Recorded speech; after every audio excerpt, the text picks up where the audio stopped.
So I really like the way Jeremy Bentham, James Mill, John Stuart Mill दा पुत्र ये सारे जिस तरह लिखते हैं, because it's very clear, it's very lucid, और उसको समझने में कोई दिक्कत नहीं होती, कोई प्रॉब्लम नहीं होती, और बहुत ही जिसको कहना चाहिए ना, it's a pleasure to read them. And I think you can see, you can feel कि when you get into this period, the period of Bentham and Mill and both Mills, James Mill as well as John Stuart Mill, तो उन्होंने अंग्रेज़ी ज़बान की में भी एक तब्दीली आपको नज़र आती है of this crisp sort of expression that becomes easier to read and understand. जब आप थोड़े पुराने राइटर्स को पढ़ते हैं तो आपको फील होता है कि यार ये बड़ी इनकम्बरेंस है इस लैंग्वेज के अंदर, इसको कहने की कोशिश कर रहे हो यार, सीधी बात करो, महसूस नहीं होता, मगर इसको पढ़ के आपको फ़ौरन समझ आ जाती है कि क्या बात कर रहा है. यू कैन सी के the language itself is undergoing a transformation and becoming simpler, readable and more scientific and easier to understand. So इसकी किताब है एलिमेंट्स ऑफ पॉलिटिकल इकोनॉमी 1821, और ये it's really like a popular outline. ये लिखी इस मकसद के लिए गई थी कि अवाम को समझ आए. जिस तरह तैमूर रहमान जो है वो अपने वीडियोस बनाता है और उसमें थोड़ी आइडियाज़ को बड़ा सिंपली एक्सप्लेन करने की कोशिश करता है कि लोगों को समझ आए, तो इसने भी बड़ा सिंपली एक्सप्लेन किया, मगर क्या ज़बरदस्त एक्सप्लेन किया. गलत कुछ नहीं उसने बात की, मगर सिंपल करती है. कहता है पहले, had everything desired for consumption existed without human labor, there would have been no place for political economy. Political economy as a field शुरू ही इस वजह से हुई क्योंकि हमें काम करना पड़ता है उन चीज़ों को बनाने के लिए जो हम चाहते हैं या हम चाह सकते हैं. लेबर जो है वो central to political economy. Economics में अगर आपको लेबर करना ही ना पड़ता, अगर आपके पास एक 3D प्रिंटिंग मशीन होती, आप आगे कहते मेक मी सम कॉफ़ी, और वो कॉफ़ी बना देता और आप कॉफ़ी पी लेते, तो ना तो आपको मनी की ज़रूरत होती, ना आपको लेबर करने की ज़रूरत होती, ना आपका कोई फैक्ट्री का टाइम होता. ये सारी चीज़ें ख़त्म ही हो जाती. जिस तरह स्टार ट्रैक में होता है, जिस तरह स्टार ट्रैक के अंदर आप गौर करें कि कोई इकोनॉमी ही नहीं है. अगर आप पुरानी स्टार ट्रैक कभी देखें Azeem, I think it was Star Trek 4, जो पुरानी वाली थी, पुरानी भी देखना बड़े मज़े की. तो उसमें क्या होता है, एक एपिसोड है जिसमें कैप्टन कर्क और स्पॉक, डॉक्टर स्पॉक, दोनों जो है ना वो 1980 टाइम ट्रैवल करके 1980s में आ जाते हैं पुराने ज़माने में. और जब वो 1980s में आते हैं ना, वो न्यूयॉर्क में फिर रहे होते हैं और वो कहते हैं यार भूख लग रही है, कुछ खाना खाना है, और वो हॉट डॉग वाले से कहते हैं यार मुझे हॉट डॉग बना दो, और हॉट डॉग वाला उनसे कहता है अच्छा गिव मी $1, और वो कहते हैं व्हाट्स $1. उनको पैसे का कोई कॉन्सेप्ट ही नहीं होता क्योंकि वो फ्यूचर से होते हैं, और फ्यूचर के अंदर खाना उनको मशीनें वगैरह बना के देती थी, उनको लेबर ही नहीं करना पड़ता. सो मुझे ये ख्याल उस वक्त आया कि हमने ये बात नहीं सोची हुई, मगर जीन रॉडनबरी ने तो जो स्टार ट्रैक की सोसाइटी फ्यूचर की दिखाई, वो तो कम्युनिस्ट सोसाइटी है. उसमें तो लेबर है ही नहीं, उसमें क्लासेस हैं ही नहीं, उसमें फैक्ट्री के अंदर प्रोडक्शन है ही नहीं, उसमें जॉब्स एज सच है ही नहीं. पोजीशंस हैं, अथॉरिटी है, मगर जॉब्स तो एज सच है ही नहीं. एनीवे, खैर ये बाद में मुझे ख्याल आया, बट इट्स क्वाइट ट्रू कि political economy as a field study क्या कर रही है कि एक तरफ आप काम कर रहे हैं क्योंकि आप वो चीज़ें तैयार कर रहे हैं जो आपको चाहिए, और दूसरी तरफ फिर उसी के नतीजे में आप फिर लेबर करके वो चीज़ खरीद भी रहे. तो कहता है human labour is the original purchase money which is given for everything. You can सी कि ये ऑलमोस्ट एग्जैक्टली एडम स्मिथ को यहाँ कोट कर रहा है. ठीक है, even if you don't pay it in terms of money, purchase money, original purchase money, it's the original cost that you have to pay to get anything. Even अगर आपने किसी से एक्सचेंज करके कोई चीज़ नहीं खरीदनी, तो आपने खुद भी अगर कुदरत से हासिल करनी है, तब भी आपको उसकी वो कीमत अदा करनी पड़ेगी, और वो कीमत क्या होगी, आपका लेबर, आपका वक्त लगेगा उस फल को हासिल करने के लिए. The science of political economy thus defined divides itself into two grand inquiries. दो बड़ी इंक्वायरीज बनती हैं. एक है प्रोडक्शन, कि पैदावार कैसे होती है, लेबर कैसे किया जाता है, और दूसरी है कंजम्पशन, कि वो जो लेबर आपने किया फिर उसको आप किस तरह कंज्यूम करते हैं. और इन दोनों के बीच में क्या चीज़ आती है, डिस्ट्रीब्यूशन. तो डिस्ट्रीब्यूशन इन दोनों के बीच में आएगी कि प्रोडक्शन होती है, फिर somehow the other उसकी डिस्ट्रीब्यूशन होती है, और डिस्ट्रीब्यूशन के बाद उसकी कंजम्पशन दोबारा से होती है. इन तीनों मूवमेंट्स को आपने स्टडी करना है टू अंडरस्टैंड पॉलिटिकल इकोनॉमी. देखो कितना आसान कर दिया उसने, इकोनॉमिक्स को कितना अच्छा डिफाइन किया. किसी टेक्स्ट बुक से बेहतर मैं कहता हूँ इसने डिफाइन किया. First, what are the laws which regulate the production of commodities. ये देखना पड़ेगा पैदावार के अंदर what are the laws that through which commodity production take place. ये देखो मैंने हथौड़ी बना दी है लॉज स्टडी करने के लिए. ये ऑब्वियसली वो वाले लॉज तो नहीं है, इकोनॉमिक लॉज हैं. तो आपको इकोनॉमिक लॉज डिराइव करने पड़ेंगे प्रोडक्शन के हवाले से. Second, what are the laws according to which the commodities produced by the labour of the community are distributed. So laws of distribution आपको स्टडी करने पड़ेंगे. तीसरी, what are the laws according to which commodities are exchange for one another. Exchange के laws को study करना पड़ेगा. और आखिर में what are the laws which regulate consumption, consumption के लॉज को स्टडी करना. इन चार लॉज को आपने निकालना है. अब ऑब्वियसली जिस तरह से जेम्स मिल इस बात को रख रहा है, आपको ऐसे लगता है कि चारों के डिफरेंट लॉज हो सकते हैं, चारों डिफरेंट हो सकते हैं. He doesn't say that explicitly, but it kind of implies it. मगर बाद में आके लोगों ने कहा कि भाई जिस तरह की प्रोडक्शन होगी उसी किस्म की डिस्ट्रीब्यूशन होगी, जिस तरह की डिस्ट्रीब्यूशन होगी उसी के हिसाब से कंजम्पशन होगी। तो ये अलग-अलग लॉज नहीं हो सकते, ये लॉज एक दूसरे के साथ जुड़े हुए हैं, इंटर रिलेटेड है कि प्रोडक्टिव रिलेशंस जो कायम होंगी उसी किस्म की डिस्ट्रीब्यूशन होगी, उसी किस्म की फिर कंजम्पशन होगी, उसी से डिटरमिन होगी डिस्ट्रीब्यूशन और कंजम्पशन भी। It can not be any other way. तो ये अलहदा नहीं हो सकते, मगर हाँ इनको स्टडी हम अलहदा कर सकते हैं, मगर वी हैव टू रिकग्नाइज कि ये कोई रैंडमली ऐसे नहीं हो सकता कि प्रोडक्शन के लॉज कुछ और होंगे और डिस्ट्रीब्यूशन के बिल्कुल ही कुछ और होंगे, उससे कोई ताल्लुक ही नहीं होगा एक दूसरे का आपस में। That can not happen in any given social system. अब वो वेजेस की बात करता है, what are wages, that the rates of wages depend on the proportion between population and employment, in other words capital. यानी एक तरफ आपको जो चीज़ आप बेच रहे हैं उसका एक हिस्सा अपने आवाम उन्नास को देना है और एक हिस्सा जो है वो कैपिटलिस्ट लेके जाता है। ये भी अगेन आप देख सकते हैं कि मोर और लेस वो स्मिथ से ही टेकअप कर रहा है।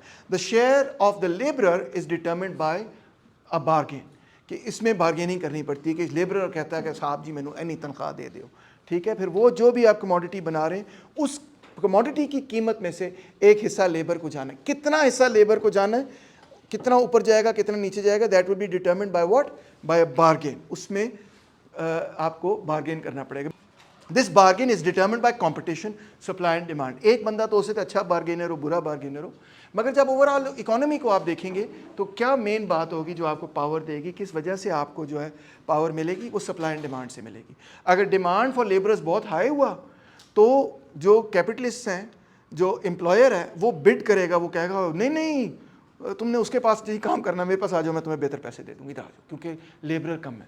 अगर लेबरर बहुत ज़्यादा है और जो एम्प्लॉयर है वो थोड़े से हैं तो क्या होगा, दरवाजे के बाहर इतना लेबरर बैठा होगा कि भी साहब जी सानू नौकरी दे दो, कि आपका एक दूसरे का कंपटीशन तेज़ हो जाएगा। आप कहेंगे जी मैं सस्ता कर देता हूँ, वो दूसरा कहेगा नहीं मैं उससे भी सस्ता कर देता हूँ, तीसरा कहेगा सर मैं ऐसे भी सस्ता कर देता हूँ, ठीक है। तो आपका कंपटीशन बढ़ जाएगा तो मेरी बार्गेनिंग पावर बढ़ जाएगी, तो इस तरह करके मैं आपको सस्ता हायर कर सकूँगा। If supply is greater than demand, wages will decline, and vice versa. If supply is less than demand, तो wages will obviously go up. अब वो कहता है, what is the ratio of capital to wages? What does he mean by that? If the ratio which capital and population bear to one another remains the same, wages will remain the same. If the ratio which capital bears to population increases, wages will rise. If the ratio which population bears to capital increases, wages will fall. यानी population अगर बढ़ जाए, supply of labour बढ़ जाए और capital, यानी कि जिस कैपिटल क्या है कि नई चीज़ें, नई फैक्ट्रियाँ, नई प्रोडक्शन हो रही है, वो कम हो, कैपिटल कम हो, यानी कि परचेस ऑफ लेबर कम हो, सप्लाई ऑफ लेबर ज़्यादा हो, तो क्या होगा कि वेजेस जो हैं वो अगर कैपिटल ज़्यादा होगा तो वेजेस बढ़ेंगी, अगर कैपिटल कम होगा तो वेजेस गिरेंगी। तो अगर पॉपुलेशन ज़्यादा होगी कैपिटल कम होगा तो क्या होगा, वेजेस गिरेंगी। अगर पॉपुलेशन कम होगी कैपिटल ज़्यादा होगा तो क्या होगा, वेजेस बढ़ेंगी। तो ये अगेन वो supply and demand for labour ही देख रहा है और कुछ नहीं देख रहा, मगर उसको पॉपुलेशन के टर्म्स में देख रहा है। एक सॉर्ट ऑफ मैल्थुसियन टच भी उसमें आ रहा है। Make capital increase as fast as population, और on the other hand to prevent population from increasing faster than capital. ये दो तरीके हो सकते हैं कि आप लेबरर्स को कैपिटलिस्ट सिस्टम में रहते हुए प्रॉस्परस करें, कि या तो कैपिटल बहुत तेज़ी से बढ़े ताकि एम्प्लॉयर्स बढ़े, ताकि डिमांड फॉर लेबर बढ़े, ताकि लेबर का रेट बढ़ जाए। जब डिमांड फॉर लेबर बढ़ेगी तो लेबर का रेट बढ़ जाएगा, या फिर सप्लाई ऑफ लेबर कम कर दो, इससे जो है रेट बढ़ जाएगा लेबर का, मगर इसके अलावा और कोई तरीका नहीं। मेरा ख्याल है इसमें एक बहुत बड़ी सच्चाई भी है ये कि फ़र्ज़ करें कि आप बहुत सारी चैरिटी कर रहे हैं, आप अखुवत की तरह चैरिटी कर रहे हैं, ईदी की तरह चैरिटी कर रहे हैं। मैं कहता हूँ वो बहुत कमाल लोग हैं जो चैरिटी करते हैं, मगर अनफॉर्चुनेटली बड़ी से बड़ी चैरिटी भी आप कर लें उसमें वेज रेट पे कोई ख़ास फ़र्क नहीं पड़ता, बिकॉज एग्रीगेट वेज रेट जो है वो supply and demand for labour से ही सेट होता है। और एग्रीगेट वेज रेट में अगर सप्लाई ऑफ लेबर बढ़ जाए और डिमांड फॉर लेबर कम हो तो सैड टू से वेज रेट गिरना ही गिरना है, जो मर्जी कर लें आप, वो नहीं बचेगा। सो कहता है जनरल मिजरी ऑफ मैनकाइंड क्यों है, कहता है in almost all countries the condition of the great body of the people is poor and miserable. मैं मानता हूँ गुर्बत बहुत ज़्यादा है दुनिया के अंदर। This would have been impossible if capital had increased faster than population. सरमाया अगर तेज़ी से बढ़े तो फिर ये लोग जो हैं they will be better off than they are right now. Either that there is a natural tendency in population to increase faster than capital, or that capital has by some means been prevented from increasing so fast as it has a tendency to increase. यानी किसी ना किसी हवाले से अगर सरमाए को आप रोक देते हैं कि वो तेज़ी से ग्रो नहीं करता तो फिर उसकी वजह से बड़ी मिजरी पैदा होगी and so on. So this is a very capitalist argument etcetera कि भाई सरमाया तेज़ी से ग्रो करेगा तो उसके नतीजे में लेबर जो है उसकी हालात ज़िंदगी बेहतर होगी। कहता है now let's ask the question कि what determines the ratio of two commodities. यही क्वेश्चन है जो हम शुरू दिन से एक तरह से आंसर करने की कोशिश करें। यानी कि वो ये क्वेश्चन पूछ रहा है कि प्राइस किस चीज़ से डिटरमिन होती है। क्विज में भी मैंने आपसे ये सवाल पूछा और अक्सर लोगों ने उसका करेक्ट जवाब दिया। अब मैं उसी जवाब को एलेबोरेट करना चाहता हूँ और दिखाना चाहता हूँ आपको कि एक्चुअली जेम्स मिल ने इतनी अच्छी आर्गूमेंट दी है, इतनी स्ट्रॉन्ग आर्गूमेंट दी है कि मुझे नहीं समझ आती कि जो दूसरी साइड ऑफ द आर्ग्यूमेंट करने वाले लोग हैं, जो न्यू क्लासिकल इकोनॉमिस्ट्स हैं, how they can get around और reply to James Mill in this regard. कहता है पहली बात तो ये कि प्राइस डिमांड एंड सप्लाई से डिटरमिन होती है। हर चीज़ की प्राइस हम बड़े अरसे से ये कह रहे हैं, हम तो इब्ने खल्दून के ज़माने से ये कह रहे हैं कि demand and supply play a role, ठीक है। मगर यहाँ पे बात रुकती नहीं है, वो ये कहता है सेकेंड, इफ़ तक ये गौर से सुनो, उसका एक जुमले में उसने इतनी बड़ी बात कर दी है जो कि इतने बड़े बड़े इकोनॉमिस्ट निगलेक्ट कर जाते हैं कि मैं हैरान हूँ। हालांकि इतनी लॉजिकल और सिंपल बात है कि जिसकी हद साहब कोई नहीं। कहता है if the cost is unequal, cost क्या कि मैं जो हूँ फ़र्ज़ करें कि ये डेयरी मिल्क मार्केट लेके आया हूँ बेचने के लिए, ठीक है, और आप जो है ना ये पानी की बोतल लेके आए ये मार्केट बेचने के लिए, ठीक है। लेट्स से ये 100 रुपये, ये 50 रुपये। अब मैं अज्यूम करते हैं थोड़ी देर के लिए कि ये जो 100 रुपये है ये मैंने ख़रीदा नहीं है, मुझे कॉस्ट आई है, मुझे यानी कि मैंने जब ये चीज़ बनाई तो मुझे कितने की पड़ी, 100 रुपये की, ठीक है। अज्यूम करते हैं, अभी प्रॉफिट को भी ज़रा माइनस कर लेते हैं। और आपने जब ये चीज़ बनाई तो आपको कितनी कॉस्ट आई, 50 रुपये कॉस्ट आई। जो आपने लेबर और ये वो और जो भी चीज़ खर्चे किए आपको कितनी पड़ी, 50 रुपये। अब जब मैं आपसे एक्सचेंज करने आऊँगा दिस चीज़ फॉर दैट, तो क्या होगा अगर मैं ये आपको दे देता हूँ और वो चीज़ खरीद लेता हूँ और हम बराबर इनका रेशो रख लेते हैं, तो मुझे तो बड़ा घाटा हो जाएगा। मैंने तो बहुत बड़ी कॉस्ट अदा की और उसके एवज जो चीज़ मुझे मिली है वो तो इतनी कॉस्ट नहीं करती थी। सो अब देखो वो कहता है उसके नतीजे में क्या होगा, if the cost is unequal there immediately arises a motive for altering the proportions, यानी द प्राइस। यानी कि मैं इसको फौरी तौर पे ये कहूँगा, नहीं बॉस मुझे तो यार ये तेरे से दुगनी महंगी पड़ी है, इसको बनाना मेरे लिए बड़ा महंगा था, आसान नहीं था। Why would I part with this commodity given what it has cost me to produce? Even though I want that commodity, I don't want this commodity. ये तो मैंने खुद बनाई है. I have no utility for this commodity. I want to sell it. I have zero utility for this commodity. और मुझे पता है ये ख़राब भी हो जाएगी, इसलिए मैं फ़ौरन बेचना चाहता हूँ। मगर मुझे पता है कि वो चीज़ जो दूसरी वाली है उसकी कॉस्ट ही नहीं है इतनी। तो देखो कितनी उसने ज़बरदस्त बात की। ज़रा गौर करो इस बात पे, मैं आपको एम्फसाइज करना चाहता हूँ कि कितनी उसने ज़बरदस्त बात की। पहले उसका कोटेशन ख़त्म करता हूँ, फिर आपको एक्सप्लेन करता हूँ क्यों ज़बरदस्त बात है। कहता है hence cost of production of the two commodities must be equal. अगर वो इक्वल नहीं है तो क्या होगा, एन इंक्रीज और डिमिनिशन ऑफ डिमांड और सप्लाई मे टेम्परली इंक्रीज और diminish beyond the point of productive cost the quantity of one commodity which exchanges for a given quantity of another, but the law of competition wherever it is not obstructed tends invariably to bring it to that point and to keep it there. यानी कि अगर वो चीज़ जो है 50 रुपये की cost की है और ये चीज़ 100 रुपये की कॉस्ट की है, तो भाईजान ये एक दूसरे के साथ इसी रेशियो में एक्सचेंज होंगी कि मैं ये कहूँगा कि मुझे 2 बोतलें दो पानी की, तब मैं तुम्हें 1 चॉकलेट दूंगा, अदरवाइज मैं एक्सचेंज करने के लिए तैयार नहीं हूँगा। Does not matter what happens to utility.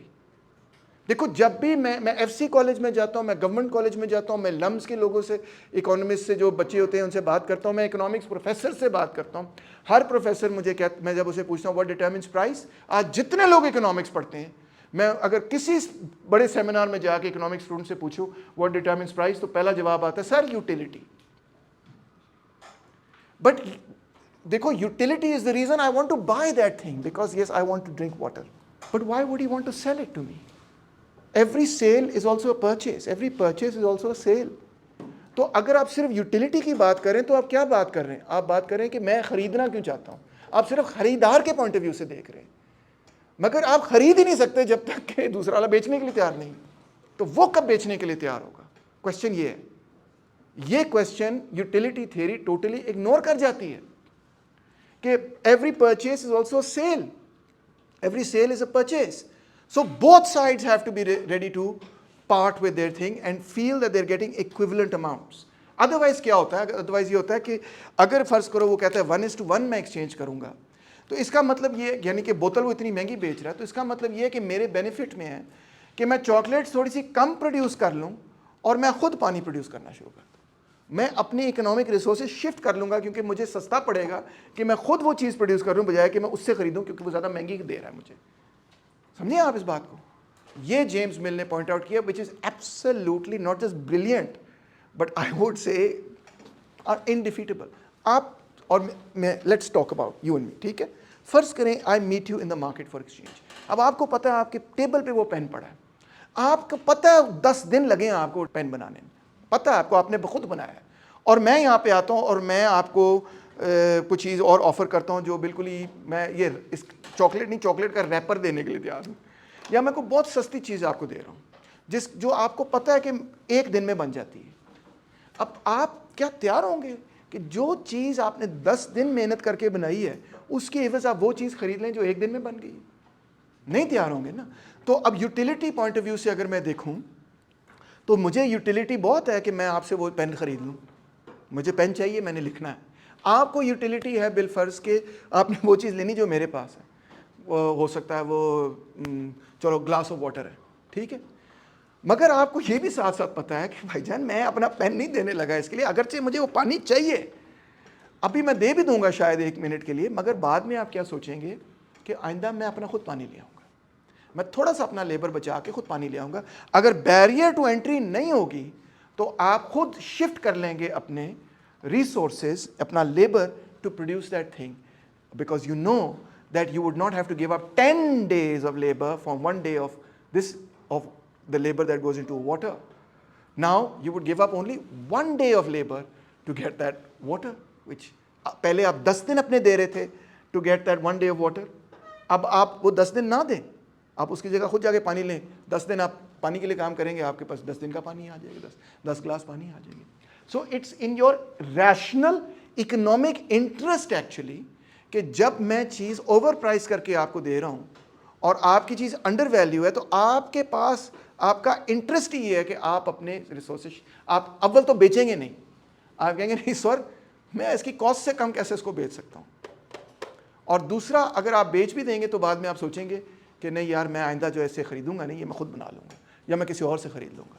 So this is the key and crux of the point, वो जो हम एरिस्टोटल के ज़माने से पढ़ रहे थे कि जब तक वो एक्सचेंज ऑफ इक्विवेलेंट्स नहीं होगा, और वो एक्सचेंज ऑफ इक्विवेलेंट्स लेबर में और या कॉस्ट में आप देख लें, लेबर आपको पसंद नहीं है तो आप कॉस्ट ऑफ प्रोडक्शन में देख लें, मगर बात वही है कि जब तक वो इक्विवेलेंट नहीं होगा, डज नॉट मैटर कि यूटिलिटी ऊपर जाती, नीचे जाती, आगे जाती, पीछे जाती, क्या होता है, फ़र्क ही नहीं पड़ेगा।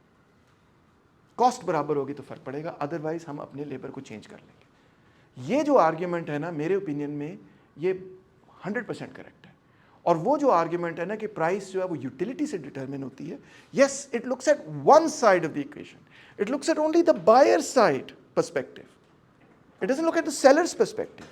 I really want something, why would he sell it to me until and unless we are able to exchange at equivalents. So you will see now when you study with me as we go through this debate कि अब एक ऐसा period खुलेगा थोड़ी देर बाद जिसमें जेवन्स, मेंजर वगैरह ये मुख्तलिफ इकोनॉमिस्ट सिर्फ और सिर्फ यूटिलिटी से डिराइव करने की कोशिश करेंगे एक्सचेंज रेट प्राइसिंग, और उसमें वो फेल हो जाएंगे, और जब वो फेल हो जाएंगे तो फिर मार्शल दोबारा कॉस्ट ऑफ प्रोडक्शन को लेके आएगा और फिर वो फ्रेमवर्क आप देखेंगे। मगर for some still weird reason, जब मैं किसी भी इकोनॉमिक स्टूडेंट से पूछता हूँ कि what determines price, first thing there answer is utility.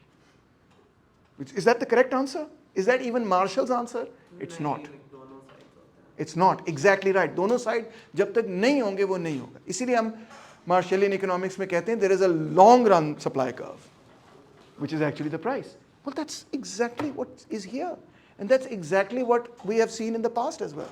कि जब तक लेबर कॉस्ट पूरी नहीं होगी या कॉस्ट ऑफ प्रोडक्शन पूरी नहीं होगी, उस वक्त तक वो सेल नहीं होगी। So that's where I say that utility theory completely fails.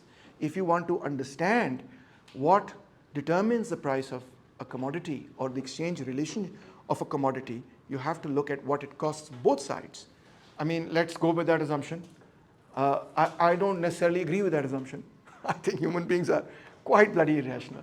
But even if we go with that assumption, it is not an unbelievable assumption to know कि अगर आप 10 दिन मेहनत करके एक चीज़ लेके आते हैं और मैं 1 दिन मेहनत करके एक चीज़ लेके आता हूँ, तो इतनी कोई रैशनैलिटी तो आप में होनी चाहिए कि आप कहें कि अच्छा चलो आज ले लो तैमूर, चलो कल ले लो, चलो परसों ले लो, किसी ना किसी पॉइंट पे आके तो आप कहेंगे कि यार बहुत महंगा दे रहे हैं, सॉरी मैं आपसे नहीं लेना चाहता, मैं किसी और से ले लूँगा या मैं खुद बना लूँ, किसी ना किसी पॉइंट पे तो आप करेंगे।